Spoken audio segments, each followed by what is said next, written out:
Coming up on the end of the week, and we had a lot of discussions on our last show about different positions in Auburn's strategy in the portal. And so today, Zach has on a portal season shirt, and we're going to talk more about the portal, specifically on the defensive line. This is Village Vice. It is brought to you by mybookie.ag. For our viewers, okay, only for our viewers, a 300% deposit bonus. 300% deposit bonus in the casino, plus 50 free spins when you use the promo code next round, like it says at the bottom of your screen. They sponsor every episode of Village Vice, mybookie.ag, and we're glad to be partnered with them. Go check them out for yourself if you haven't already. Okay. Since last we talked, TJ Lindsay says, I'm hitting the portal. So, and then Philip Bleedy made the announcement that he's going to the NFL draft, which is like, well, he's a senior. So, yeah. I saw a few places say that he's making the decision. I didn't read that as like, I'm making the decision. I read it as more like, thank you, Auburn. Like, wasn't here very long, but you really welcomed my family in. And, I've talked to Phil a few times and super good guy and wish him the best of luck moving forward. But what we know about the current state of the defensive line now versus the end of the season, Gage Keys is portaling, TJ Lindsay is portaling. And so now it's like, all right, you lose Trill Carter, Philip Bleedy, Isaiah Rakes, Jason Jones. And so your returning guys right now are Bobby Jamison Travis, Darren Reed, Malik Blockton, and then your edge guys. But that's your interior defensive line. It's like, wow. Yeah. We got a long way to go. Yeah. We got a long way to go with this position group. And, we're recording this, about 30 minutes after Justice Terry chose Texas, didn't choose Auburn. And you kind of thought going into it, okay, if Auburn's able to land Justice Terry as part of this class, he's good enough to play day one. Yeah. And not that these other guys aren't, but I do think Justice Terry, and then I thought Nate Marshall was good enough to play day one. He flipped back to Michigan, the day before signing day. And so you look at it like Malik Autry is going to be a name that Auburn fans are going to want to see early. Antonio Coleman, Jordan Crawford. Yeah, that's three of the top 20 according to the 247 rankings. Yeah. I know all rankings are different, but you were in on 5 of the top 20 defensive linemen nationally, and you got signatures from 3 of them. How many of those guys can do what Malik Blockton did a year ago and come in and play significant minutes? How many do you ask to do that this year? Yeah, we did our live stream Wednesday night here on the Barn. Be sure you're subscribed so you check out all of our different shows, not just Village Vice. But Kyle asked me who's a guy in this class that could play right away, and I thought Jordan Crawford was one of the guys whose path to playing time seems a little clearer. And I got a lot of disagreement with that, which I think kind of says how good this class is and how much of an instant impact it can have. Because you could have, outside of the offensive line, I think you could argue almost anybody. And Deuce, I don't think Deuce plays next year, or I don't think he starts next year. But everywhere else, I think you can make the case of like, can Sam Turner crack the rotation at receiver, or Derek or Eric Smith? Like, can some of these guys get snaps? I do think there's going to be an open battle, whether it's with Malik Autry or Antonio Coleman or Jordan Crawford, the freshman defensive lineman. You can make the argument for all 3 of those guys.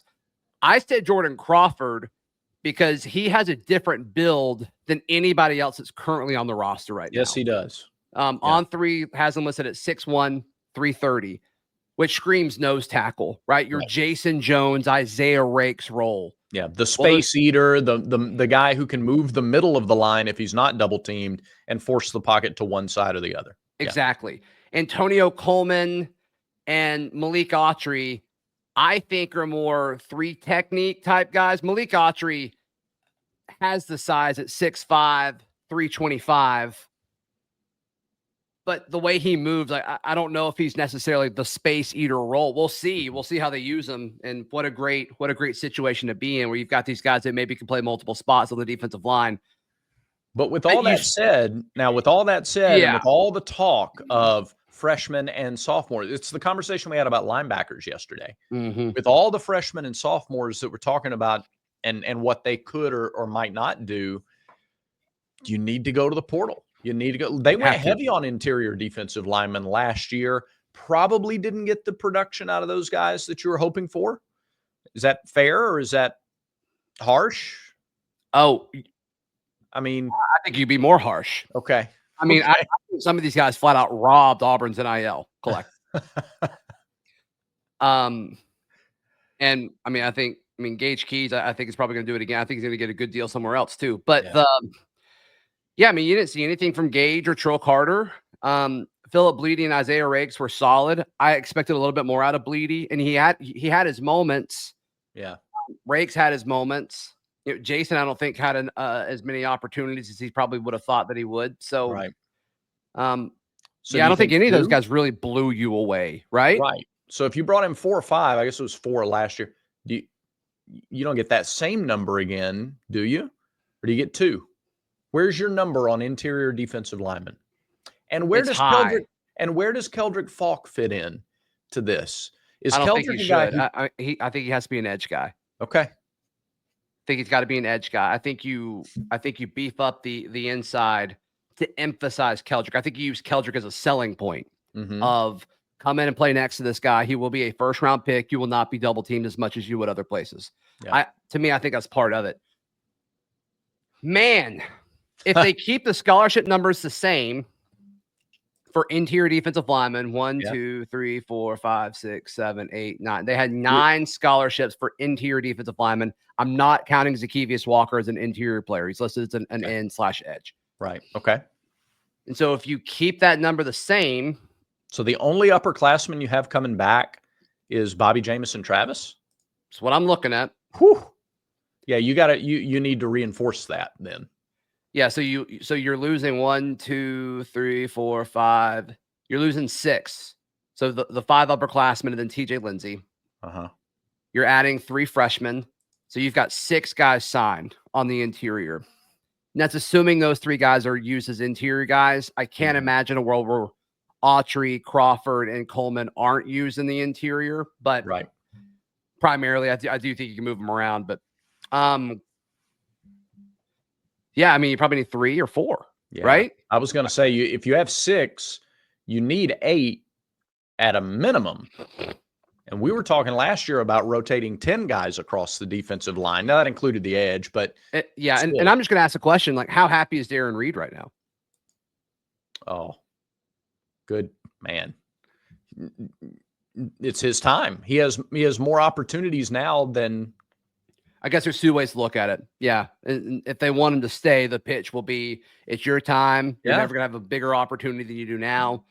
Or, we didn't play you for a reason. I guess there's 2 sides of that coin, and we'll see what side of it. I think Darren Reed, there were several players that told me this year that Darren Reed is the most physically talented interior lineman that they have. He just hasn't been able to put it together yet. So hopefully he takes that next step. That'd be huge. 6'4", 285. 6'4", 285. He's a stud. Yeah. He hasn't put it together, it sounds like. So hopefully they do. Okay. Hopefully they do. So, yeah, I think 3 interior defensive linemen. Yeah, I think that's fair. What about on the edge? 1. To replace, I mean, do you elevate Kieran and you go get a backup? Or do you need to go get somebody who can start day one? I think you go get a Kieran again. And you hope Kieran turns into J-Mac, which we saw down the stretch. He was great. Yes. He was great. So I think you get a guy with 2 years left of experience. Unless, I mean, they're getting more than they're losing in that room. Unless if you count Zacchaeus Walker, they're not. Because they lose J-Mac and Zacchaeus Walker. Right? Walker's out of eligibility? Surely. No, he's a junior. What? He's listed as a junior. Okay, so never mind. Never mind. Assuming, okay, then you just lose Jalen McLeod, and you've got a lot of guys coming in. Jared Smith. Yeah. Caleb. We kind of said yesterday, too, does Joe Phillips play linebacker, or does he stay? Yeah, you got some versatility there for sure. So, Jamonte Waller coming back. I think adding an edge would be a luxury. I want another one, but you've just got so many young guys that are should take that next step, Yeah. Amaris Williams, Jamonte Waller, as we said, coming back from the injury. And then maybe some of the guys who took red shirts out of this past freshman class. Yeah, and just having Keldrick on the other side is going to Mhm. free up so much. When we saw it down the stretch this year, and I think that's part of why Kieran Crawford took that step forward, because there were other guys, which is nothing wrong with that. If I'm an edge guy, and assuming the compensation is similar, like I would want to come here. Yeah. Because of Keldrick. Well, I think the performance of the defense in total, look, they weren't outstanding and excellent all year long consistently every game. There were problems to find, but boy, start to finish, whole body of work. Yeah. The defense showed you a whole lot of proof of concept. We talk about, that's a term we use a lot. The defense showed it, I think, from start to finish last year. Are you wearing a vest? Yeah. Wow. You look great. Thank you. What was I just talking about then? You were talking about how you can also look great by going to rhoback.com. RHOBACK.com. They've got all kinds of stuff. I'm going to be real. I don't think they have vests, but they have pullovers. Yeah. Quarter zips, the best hoodies in the world on the market. And of course, just the staple collared shirt, the polo shirt, and more all over at rhoback.com. And we don't want you to pay full price for it. No, we don't. By the way, can I tell you, they do have vests. They have Fulton vests. How about that? They have everything. Use our promo code VICE20. VICE20. 20% off. 20% off your order. I went to rhoback.com last night. Clearly I didn't order vests. Yeah. But he didn't watch the show. Ordered some Christmas stuff for my father. Nice. Yeah. Your father didn't watch the show? I doubt it. No, mine doesn't either, I'm sure. I doubt it. My father didn't have a computer, so he just got a smartphone. I told him, I'm like, Dad, I've got multiple shows now. And he's like, oh, I don't know. I'm all right. That's fine. Don't watch either. That's fine. Mine finally got a smartphone like 2 months ago. How about that? How's that going? Very well. He only got it so he could FaceTime with his grandkids. He only got it so he could go to rhoback.com anywhere he wants and use promo code VICE20 for 20% off. If you want to get the moss green vest or the Merlot vest or the white cardinal red fleet navy vest or the Ponderosa, I mean, they got so many vests, Zach. The Ponderosa. That sounds like something from Pirates of the Caribbean. Yeah, it's a shade of green. Okay. But it does. You're right. Or out of a Western. Okay. Yeah. Sounds like it'd be out of a Western. Hey. Yeah. Do the 6-pack? Or did I cut you off? Do we have some other thoughts on the roster in 2025? No, let's do the 6-pack. That's okay. Fine. Conference championship weekend. You know I like to start off with a big one.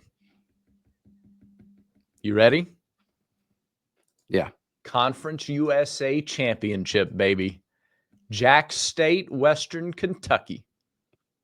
That's tonight. That's Friday night if you're watching. Is TJ Finley still the quarterback? At Western Kentucky? Oh, good question. He was at the start of the year. Has he held on to it or yes, stayed he healthy? Was. That's a good question. Because he played Alabama with like his fourth school or whatever, which is insane. I don't know. I can't look it up quickly enough to find out. But what if he is? Does that change your pick? Oh, I'm going Western Kentucky regardless. Let's go at TJ. Jack State. It's at Burgess Snow Stadium. Mm-hmm. So you still taking the Toppers? Yeah. Right away conflict then. Give me the Gamecocks at home in front of a rowdy bunch of Gamecock fans. Jack State's a 4-point favorite. How about that? According to wrong team's favored. Do you know that they played a week ago? I don't know anything about this game. Okay. All right, good. I asked who the quarterback. I asked if TJ was still the quarterback. No, I don't know that. Okay. No. Fair enough. No. Fair enough. All right. No, he's not, by the way. The quarterback is Caden Veldkamp. Okay. So there you have it. Got it. All right. Moving on. Boise State is a 4.5-point favorite in the Mountain West Championship against UNLV, a top 20 battle. I want UNLV to win this so bad. I do too. I would love. Barry Odom's such a great guy. Love his program and what he's done there. UNLV is a real underdog story. That's why I want them to win. Isn't that why you want them to win?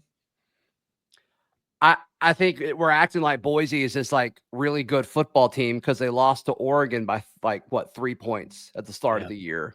And like I love Genty and it's really fun watching him play football. But I just want chaos. I want chaos. Yeah. And I think there'll be a lot of people that are just devastated. Yeah. If UNLV wins. So listen, if UNLV wins the game, how many people can we get watching this show now to post a picture of themselves with a coffee mug out in front of them and with the caption, "Cheers to the winners," if UNLV wins this game? I didn't even pick up where you were going with this. Yeah. I don't associate him with Boise. I don't know. I just don't. Boy, he does. And yeah, he left that job. Yeah. He left. Not so you'd really notice it. Yeah. All right. So who are you taking to win? I'm taking Boise, but I'm pulling for UNLV. Right. You pick with your head and not your heart. I get you there. I'm the same way. All right, let's move into the games tomorrow. Big 12 championship, Iowa State, Arizona State. How about the Fighting Kenny Dillinghams? They're a 1.5 favorite in this game in Arlington. Yeah, I think they win. I pick in Arizona State. I like both of these teams, just to be 100% honest with you. They've both been fun to watch kind of throughout the year, but I'll pick Arizona State. Where's Kenny Dillingham coaching in 3 years? Arizona State or somewhere else? Somewhere else. Okay. Is he in the SEC?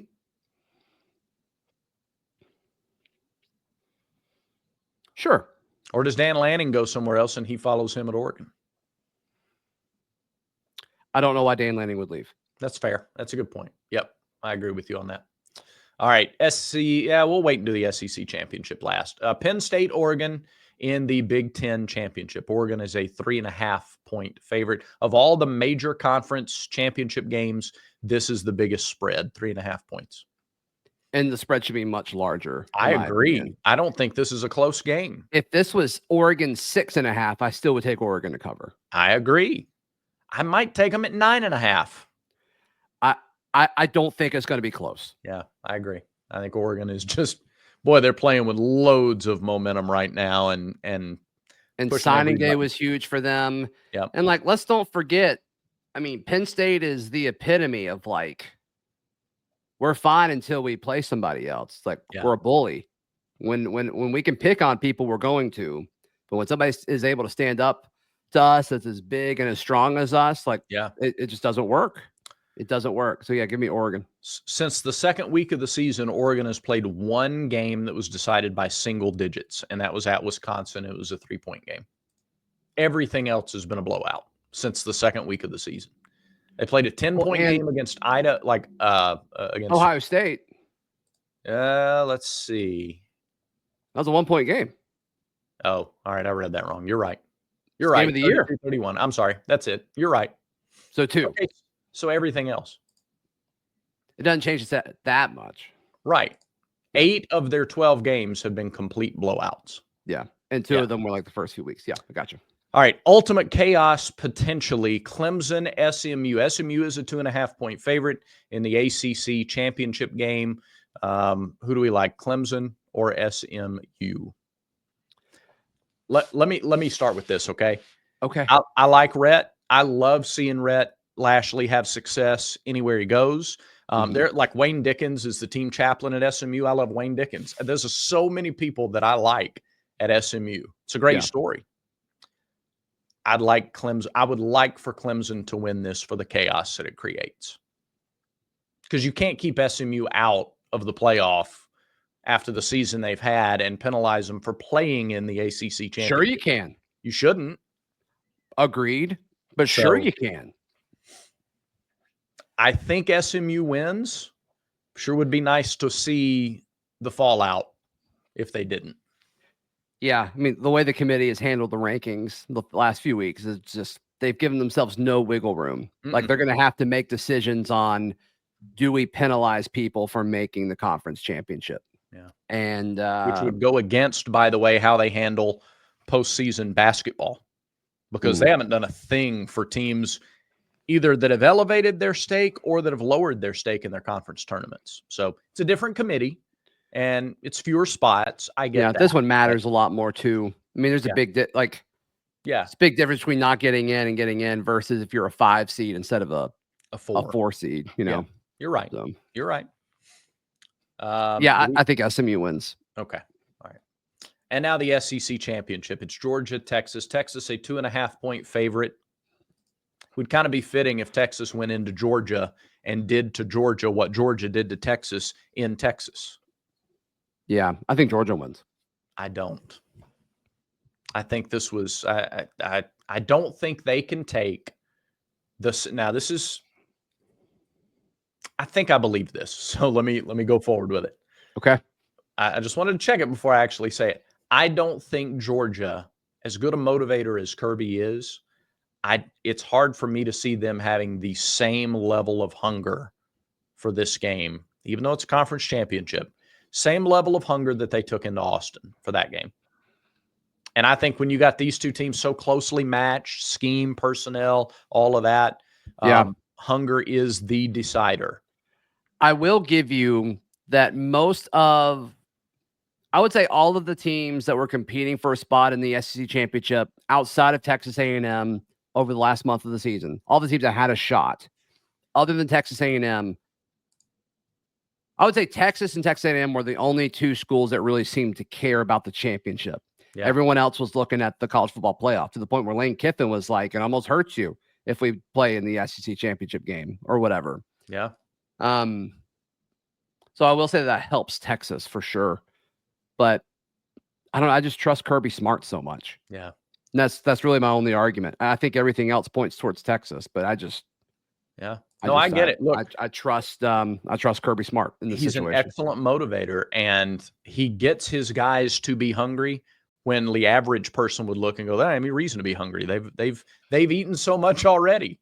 But they do. I don't know what happened in Austin earlier. It's hard for me to believe that Texas would stand for, like, that's got to be such, their motivation for this game would be naturally so much more than it would have been for the regular season game. So that's what I think the difference. Yep. I get it. There you go. 6-pack. Wow. All right. What a time. As we record this, Caleb Wooden is entering the transfer portal. Okay. Well, so we talked secondary yesterday. It's a lot of seats. There's a lot of bodies for the seats in that room. And now there's one less. Yeah, I don't think that's surprising. Yeah. I don't know that it impacts the rotation or the transfer portal capacity either. Do you? Am I off base? No, I think they need Champ Anthony more now. Maybe they move him back to nickel. Okay. Yeah. So now your starters are, I would assume, Caleb Harris and Sylvester Smith. Mm-hmm. And then you hope Champ Anthony comes back and you can put him there and keep your outside corners. Yeah. It's probably your first group. Yeah. I think so. And I think you're good with that. I mean, I think that's a solid first group. And I think Auburn I think they got some freshmen that can play day one as well. Yeah. I mean, some of the guys that they brought in, like I think Anquan Fagans can compete for that. Eric Winters. And those are just some athletic kids. Mm-hmm. Maybe you give Donovan Starr a chance at that spot too. I think he's more of an outside guy, but yeah, you'd rather have him than not. But I don't think it's devastating. I don't think it takes any major bricks away from what you were going to do looking to next year. I agree. Sure. Breaking news on the show. That's good stuff. Wow. With the live reaction, 23-minute mark. I wondered why you looked completely disinterested in everything else happening in the world at that moment, and it's because you were looking at news going down in real time. That's good. Whenever the phone blows up, I'm like, "What's going on?" I know. Like, what's going? Like, is that important or is it work stuff? I'm like, oh, it's important. Yeah, I like it. Look, anytime we get real time reaction, that's a plus as far as I'm concerned. Hey, how could people? Nope. That does it for today's show. I got a question. Just real quick. Okay. I got a question real quick. All right. Fire away. Thoughts on mocktails? I don't. Which, for those who don't know, a mocktail is a cocktail without alcohol. I think it depends. I mean, I think if you drink the cocktail for the alcohol, then the mocktail's pretty worthless, right? I mean, that's most people, right? I would think so. I mean, the whole point of a cocktail is to make the process of receiving the alcohol, it's a as vessel, easy as possible. Yeah, or as smooth as possible. Mm-hmm. It's like making medicine berry flavored.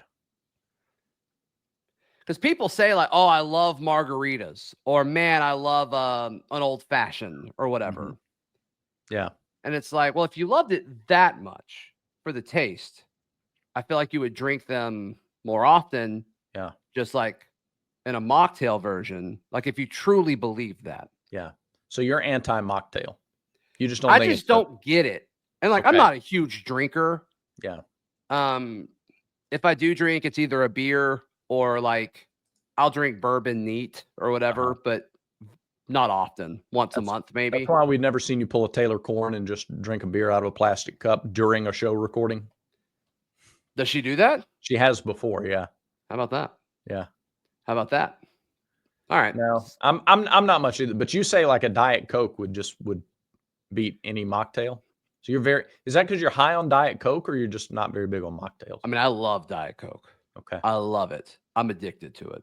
Okay.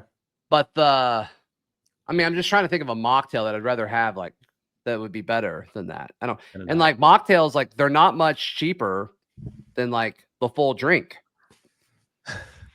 Which is a really nice scam because it's the best. Well, they still have to make the drink. I'm like, I get it.